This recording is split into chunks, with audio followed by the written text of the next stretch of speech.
Hi hello welcome back to Sree's vlogs. ഇന്ന് നമ്മൾ ഉണ്ടാക്കാൻ പോകുന്നത് ഒരു കൂട്ടുകറിയാണ്. ഓണമൊക്കെയല്ലേ വരുന്നത്, നമുക്ക് സദ്യയിലൂടെയൊക്കെ വിളമ്പാൻ പറ്റിയ നല്ലൊരു കൂട്ടുകറി എങ്ങനെയാണ് ഉണ്ടാക്കുന്നത് നോക്കാം.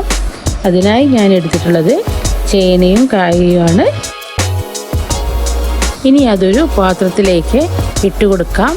എന്നിട്ട് അതിലേക്ക് ആവശ്യത്തിനുള്ള വെള്ളം ഒഴിച്ചു കൊടുക്കാം. അതുപോലെ തന്നെ ഒരു നുള്ളു മഞ്ഞൾപ്പൊടിയും ഒരു നുള്ളു മുളക് പൊടിയും ചേർത്ത് കൊടുക്കാം. ഉപ്പ് ഇപ്പോൾ ചേർത്ത് കൊടുക്കേണ്ട ആവശ്യമില്ല, കാരണം ചേനയൊന്ന് വെന്തതിന് ശേഷം മാത്രം നമുക്ക് ഉപ്പ് ചേർത്ത് കൊടുക്കാം.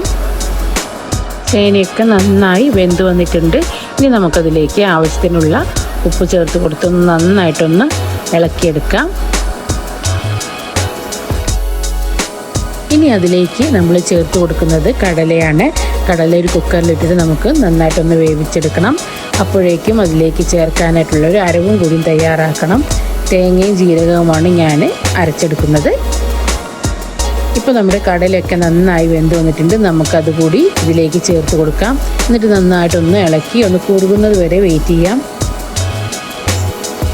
അതിലെ വെള്ളമൊക്കെ ഒന്ന് വറ്റിയ ശേഷം നമ്മൾ നേരത്തെ അരച്ച് വെച്ചിട്ടുള്ള തേങ്ങയും ജീരകവും അരച്ചിട്ടുള്ളത് ചേർത്ത് കൊടുക്കാം. എന്നിട്ട് ഒന്നുകൂടി നന്നായിട്ടൊന്ന് ഇളക്കി യോജിപ്പിക്കാം.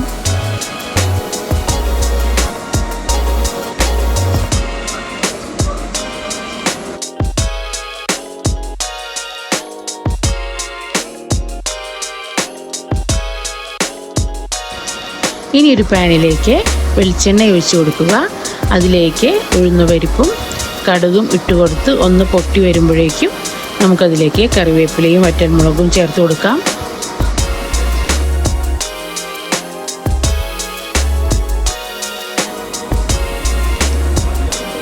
ഇനി അതിലേക്ക് ചിരകിയ തേങ്ങ ചേർത്ത് കൊടുത്ത് നന്നായിട്ടൊന്ന് ഫ്രൈ ചെയ്തെടുക്കണം.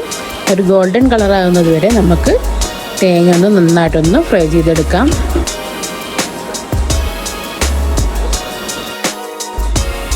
തേങ്ങയൊക്കെ നല്ല ഗോൾഡൻ കളറായി വന്നിട്ടുണ്ട്.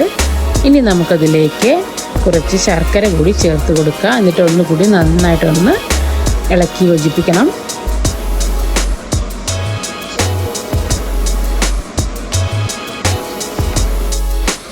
ഇനി ഇത് നമുക്ക് കറിയിലേക്ക് ചേർത്ത് കൊടുക്കാം. എന്നിട്ട് നന്നായിട്ടൊന്ന് ഇളക്കി യോജിപ്പിക്കാം.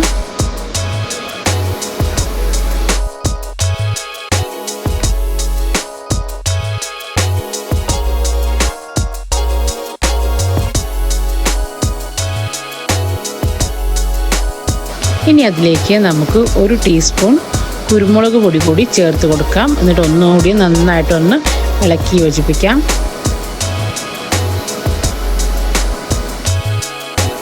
നമ്മുടെ കൂട്ടുകറി തയ്യാറായി കഴിഞ്ഞു.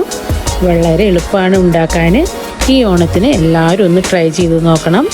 അതുപോലെ തന്നെ നിങ്ങൾക്ക് ഈ വീഡിയോ ഇഷ്ടപ്പെട്ടെങ്കിൽ ലൈക്ക് ചെയ്യാനും ഷെയർ ചെയ്യാനും സബ്സ്ക്രൈബ് ചെയ്യാനും മറക്കരുത്. വീണ്ടും പുതിയൊരു വിഭവമായിട്ട് വീണ്ടും വരാം. ബായ്.